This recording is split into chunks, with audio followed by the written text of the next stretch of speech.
Hey, welcome back to Recently Played. Today I'm excited to kick off my Best of 2020 list. For the past few years now I've been doing these end of year lists, and this year I thought I'd step it up a little bit, so I'm giving you my top 50 albums. I think it'll be a lot of fun. So before we get into it, I feel the need to mention that these were just my favorite albums of the year, and that they are the best albums to me.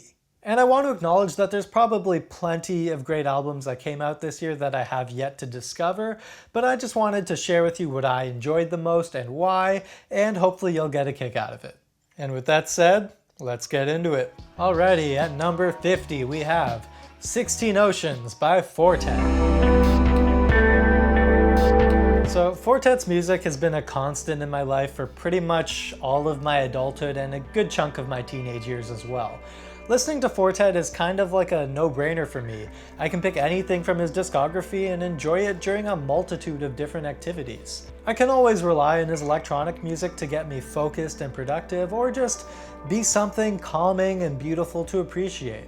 His latest album, 16 Oceans, is perhaps more traditionally Fortet sounding than any of his work in recent years. And what I mean by that is this album doesn't really surprise me at all. It's pretty much what I expected it to be, and there's nothing terribly wrong with that.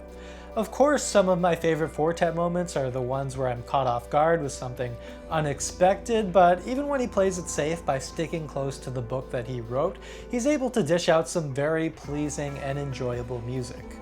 So with a lot of electronic producers that have been around for a while, I find myself really drawn to their albums from the early 2000s. There's something really nostalgic about that era of ambient electronic music that I find really irresistible. And for me, 16 Oceans certainly appeases that desire I have to hear music of that time. I would say that the one outlier on the album would be the lead single Baby, which is a bit more upbeat and modern sounding than the rest of the album. I would say that it maybe fits in a little bit better with the singles that Fortet put out in 2019, but an enjoyable and fun track nonetheless. This album is full of delicious sounding textures and soundscapes. If you need to just slow way the heck down, then this is a great album to accompany you for that. I don't hesitate in calling any of Fortet's albums beautiful because they are all beautiful bodies of work, and I'm happy to include 16 Oceans as one of them. I wouldn't expect anything less from Fortet. Okay, at number 49, Un Canto por México Volume 1 by Natalia Lafourcade.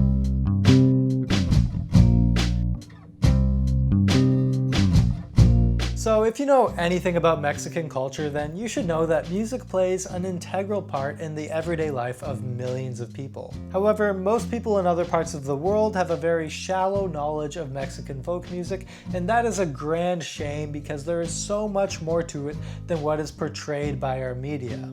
And that's where Natalia Lafourcade comes in. The Latin American superstar singer-songwriter first found success making more contemporary sounding rock music, has since dedicated her career to cultural preservation.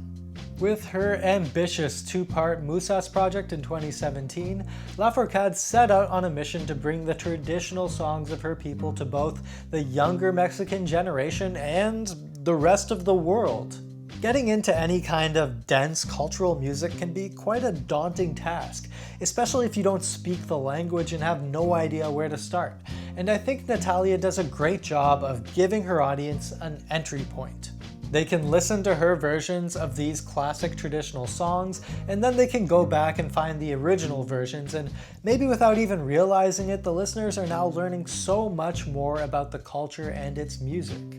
And her 2020 follow-up compilation album, Un Canto por México Volume 1, is a wonderful continuation of this mission. What started out as a benefit concert for a local cultural center in Veracruz, Mexico, quickly evolved into a much larger project, but the love and passion that you would expect from a benefit concert is still carried over into this album. This time around, Natalia has dedicated the album to a subgenre of Mexican folk music known as son jarocho, the local music of Veracruz. This album is a delightful mix of new versions of Natalia Lafourcade's own solo music and some staples of Mexican folk music. There's not much in the way of new material here, but keeping in mind that this came from a benefit concert, this album is a very enjoyable listening experience, and Natalia sounds like she is having the time of her life. She is such a dynamic and emotive performer. Listening to her play almost anything can be incredibly engaging, and I think that's why she plays the role of being the ambassador of Mexican folk music to the world so well. There's really not much to dislike about this album. These new arrangements of older tracks sound just as colorful and full of life as the previous ones, and these are very welcome additions to her catalog. The performances from the so many talented musicians involved are sublime, and it gives this album a great raw, authentic feel. It makes for a lot of beautifully romantic moments.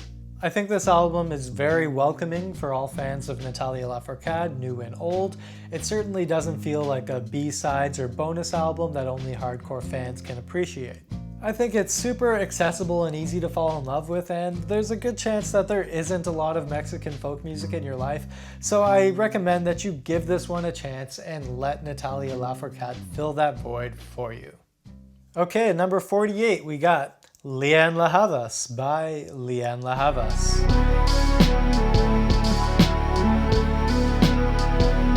On her latest self-titled album, guitarist, singer-songwriter Lianne La Havas steps away from the world of pop music for a more intimate, mature, and raw release.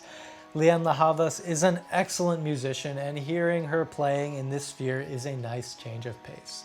I love the simple, warm, and cool vibe of this album. I also enjoyed her work doing pop and rock stuff previously, but this album just feels like you're spending time with Lianne La Havas, the real Lianne La Havas. It's like she's inviting you into her house, and at first you politely introduce yourself and thank her for having you over, and then she just grins and tells you to cut the BS and leave all the formalities at the door. You take off your shoes, take a seat on the couch, and she pours you a drink and you share a deep and honest conversation. I know that's kind of a weirdly specific metaphor, but it's the best way I can think of to describe the intimacy that this album projects. Lianne La Havas sings with this poised, raspy-sounding voice. She doesn't sound like she's singing to a large crowd. She sounds like she's singing directly to you. And after listening to this album a few times, I wasn't surprised at all when I learned more about where it came from.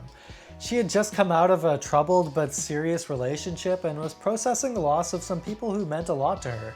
She moved back home to London from LA, reconnected with her old friends, and shut the rest of the world out. And to me, this really feels like an album about getting to know yourself, and not so much one of trying to push a version of yourself at people. Lianne La Havas sounds so humble, relaxed, and okay with keeping things simple. The arrangements on this album are consistent in their simplicity, and I had no problem with this because everything that we do here sounds great.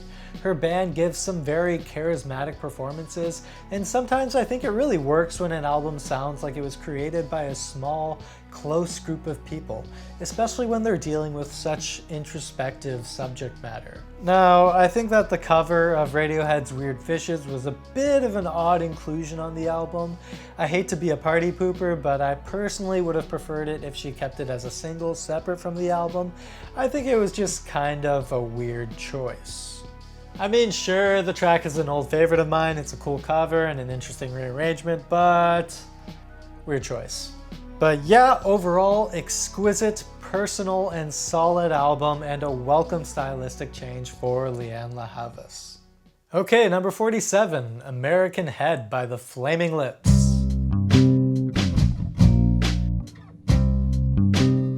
I've been a fan of Oklahoma's psych-rock legends, The Flaming Lips, for a while now, and I am proud to call them one of my favorite bands. When I look back at their discography, there's these large gaps of time dedicated to experimentation, a time when they just freely make whatever the hell it is that they want to make. During these times, we've gotten all sorts of things, like an album that requires 4 separate audio systems to listen to, a DIY science fiction film, several track-for-track cover albums, and an unforgivable collab album with Miley Cyrus. But no matter how many times they seem to slide completely off the rails, they always circle back to making some really great music. I thought that their 2017 album, Oxymolody, was very close to being a delightful return to form for them, but now I feel much more confident in saying that about their 2020 album, American Head. This album is incredibly flaming lip sounding, with songs led by Wayne Coyne strumming his acoustic guitar and preaching to the listener with a wall of sound synth in the background. And of course, we still get their signature neo-psychedelic production full of zany noises, digital drums, and dirty, overblown mixing. Many of their other albums felt like some kind of clever twist on that formula, but this album feels like that formula. I would say that this album reminds me most of The Soft Bulletin, but as any Flaming Lips fan will tell you, even on that album they decided to creatively challenge themselves by not using any acoustic guitar on the album, with the exception of the final track. American Head leans in much further to folk and country, and akin to the name of the album, it kind of has this Americana feel to it. A lot of it really does feel like a reflection on American culture, particularly in the 1970s. There's this constant clash between country and psychedelia, and the Flaming Lips thrive in that clash. They remind us that there's perhaps nothing more American than this kind of domestic conflict between opposing ideas. This is also the most physically real sounding Flaming Lips album in that most of its subject matter is based in our reality. There isn't a conceptual anime story about giant killer robots, there aren't any monsters or aliens, and there's no mention of any kind of dystopian sci-fi fantasy. Much of their other music before felt like it was made for people on drugs, but now we kind of hear them outwardly reflecting on drug culture and all aspects of it. This album doesn't really feel like a celebration of hippie culture as much as it is an observation of it. And with his voice of God narration, I think that Wayne Coyne plays the role quite well of an old country or folk singer singing sad stories. Alrighty, at number 46, Anime Trauma and Divorce by Open Mike Eagle.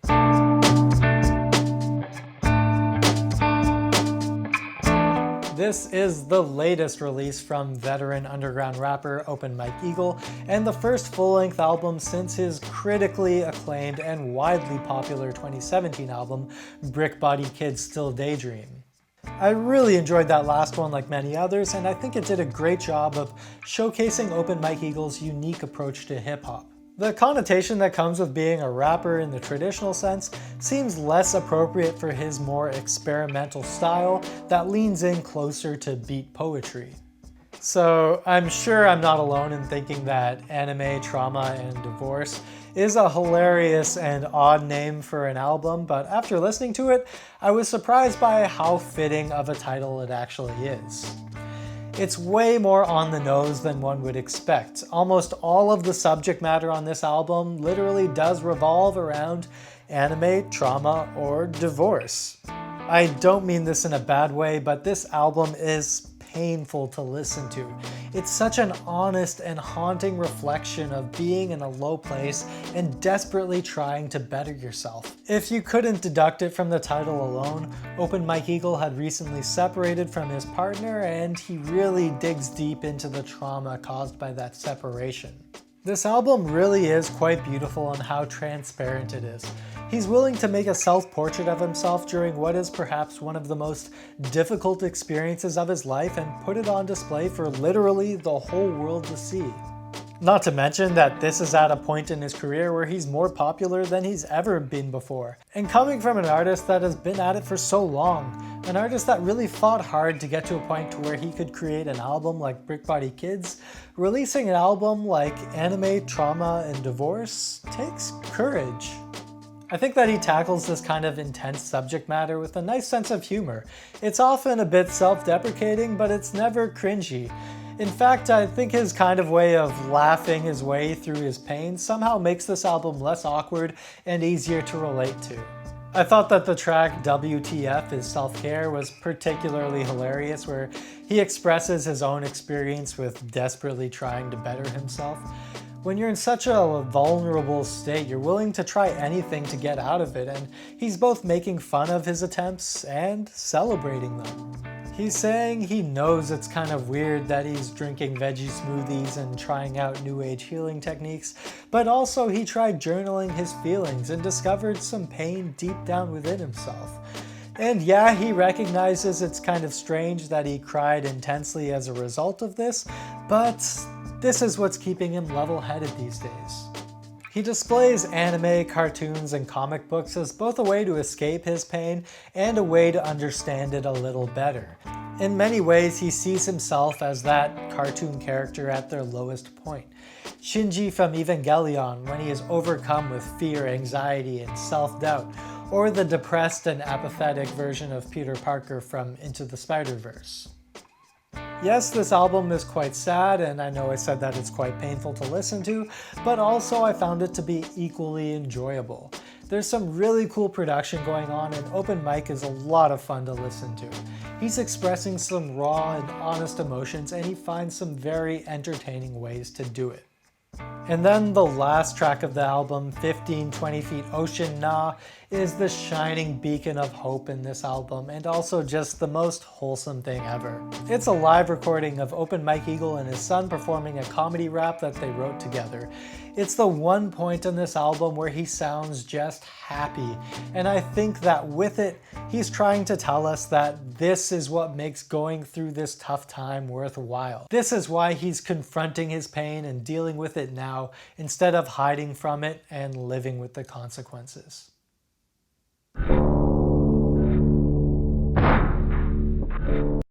Okay, at number 45, New Me, Same Us by Little Dragon.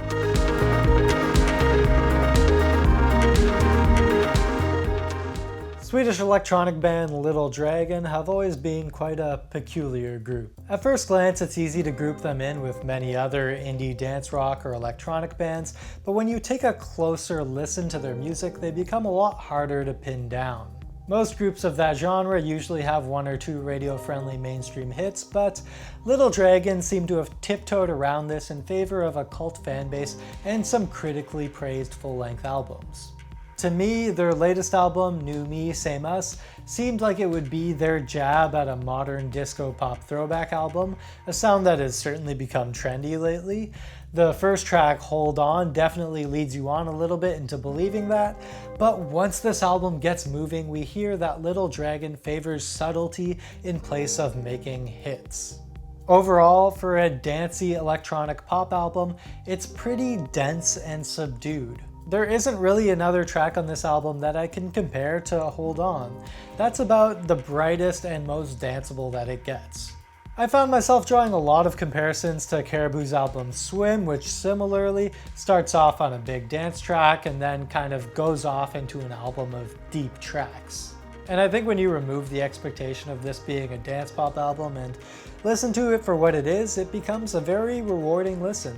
There's a lot of cool stuff going on, and a lot of it is very easy to miss. In the mixes, there's some nice attention paid to creating these wide open spaces for these songs to live in, and it makes for some pretty beautiful moments. I thought that track 3, Another Love, is a great example of a spacey dance track that is low-key, but no less engaging. It's definitely commendable how smooth this album flows. If you're not paying attention, it can be easy to miss when one track ends and the next one starts. And along those lines, I can say that this album will be a lot less impactful if you don't give it the attention that it deserves. There is some really tight songwriting and embellished production. It can have the same effect as a much bigger, more in-your-face sounding album. New Me, Same Us is not for every occasion, and it might not impress your friends, but if you give it some patience and the right headspace, there is a lot to admire and it will take you on a nice journey. Okay, number 44, Chaotic Good by Johanna Warren. I thought this was a solid singer-songwriter solo album with strong influences of folk, country, and rock, and it's all done with a nice alternative edge hanging over it. First off, Johanna is a very captivating vocalist, and her performances are really what glues this album together and keeps it engaging. She's able to give you a clear impression of herself on one track and then defiantly shatter it to pieces on the next. The album opener, Rose Potion, gave me the impression that she would maintain this kind of mature, slightly whimsical folk sound throughout the duration of the album. But then we get a few tracks in, and on track 5, Twisted, she is pissed off. Like, there's some real anger, some real pain coming from her voice. And I thought it was really cool how she has the range to jump around between the different spots and between those extremes. Stylistically, Chaotic Good felt very free and open. As I said before, there's some stuff that's more rock, there's some stuff that's more folk, and there's some stuff that's more country, and it all sits quite neatly packaged together on this album. Even when Johanna herself sounds totally different, none of these stylistic shifts seem too dramatic or unwarranted. And I think a big part of this is a result of how thematically consistent this album is. The most quiet moments of this album can be just as angry as the loudest ones. Many songs on Chaotic Good deal with processing pain and confronting everything that caused it. There are a lot of great reflective moments where she looks back on times where people have been unfair to her and says what she wishes she would have said to them back then. I really love the confrontational nature of this album and how it preaches taking no bullshit from anyone, even yourself. On the album closer, Bones of Abandoned Futures, she sings, "The time is right for killing the dream that never came true, and then the time is right for cutting through the illusions we have been clinging on to." Sometimes you need to be honest with yourself and just let things go, even though you know it's going to be painful, because that's just the only way to move forward.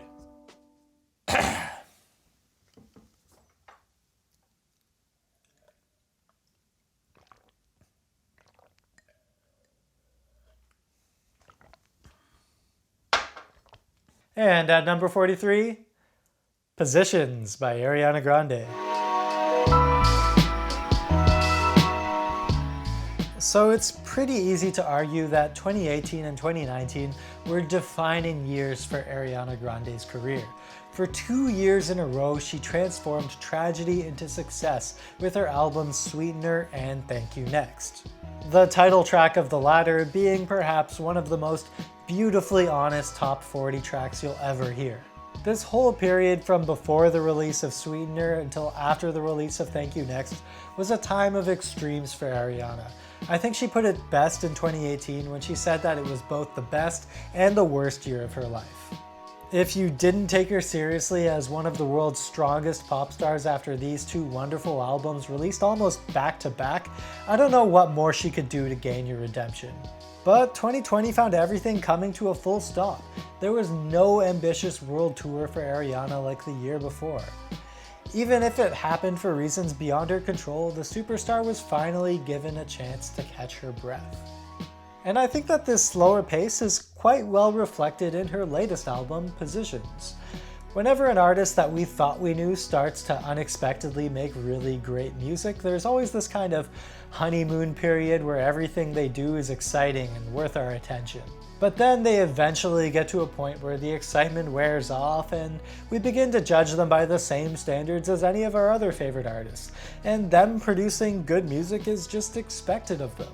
So for me, Positions kind of marks the beginning of this new era for Ariana Grande.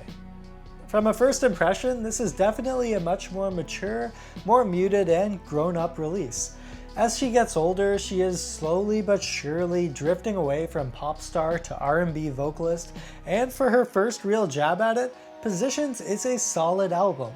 It's dense, it's smooth, and it has a lot of the characteristics that one would want out of a good R&B pop album. And at this point, Ariana Grande doesn't need to prove that she is an engaging and technically proficient vocalist. We already knew that. And as a whole, I kind of like how, comparative to her other work, this album sounds like it doesn't have anything to prove. There's a lot less attention paid to making things exciting, and she's adopted much more of a you're either with it or you're not kind of philosophy. However, even though they're few and far between, the pop hooks are still happening on this album when they do come around. 34 plus 35, Positions, and POV are the total bangers that you would expect from Ariana Grande, and they still feel stylistically fitting with the rest of the album. And perhaps most importantly, Positions is filled with Ariana's honest and emotional lyricism that I fell in love with in the first place.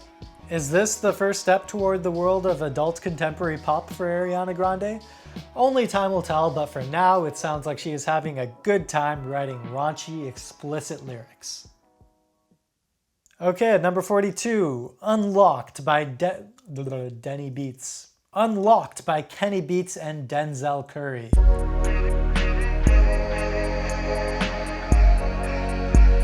Unlocked felt like a nice victory lap for Denzel Curry, as it was his first work release since his phenomenally good 2019 album, Zoo. And it feels like a victory lap because it's a short collaborative piece and it isn't the next Denzel album, but that's fine because Denzel Curry is an incredible talent and every bit of music we get from him is a pleasure.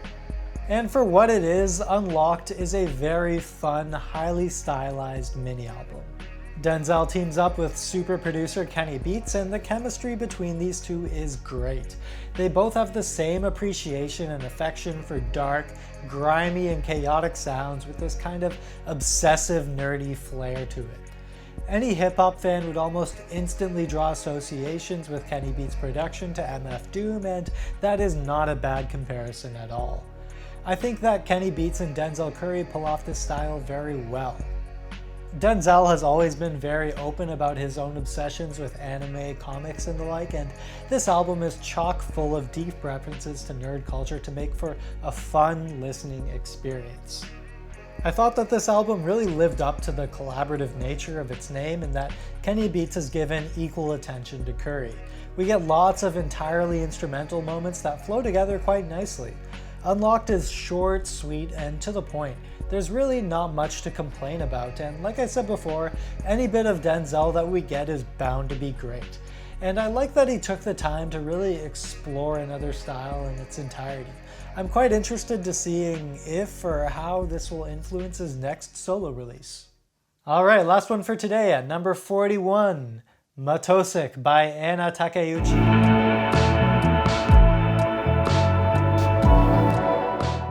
This one was just lovely. The debut LP from singer-songwriter Anna Takeuchi is a quaint and pleasant listen that doesn't break new ground, but there is absolutely nothing wrong with that. I really enjoyed how inoffensive this album is. It's easy to get into and fairly light, but still a very enjoyable listen because of its execution.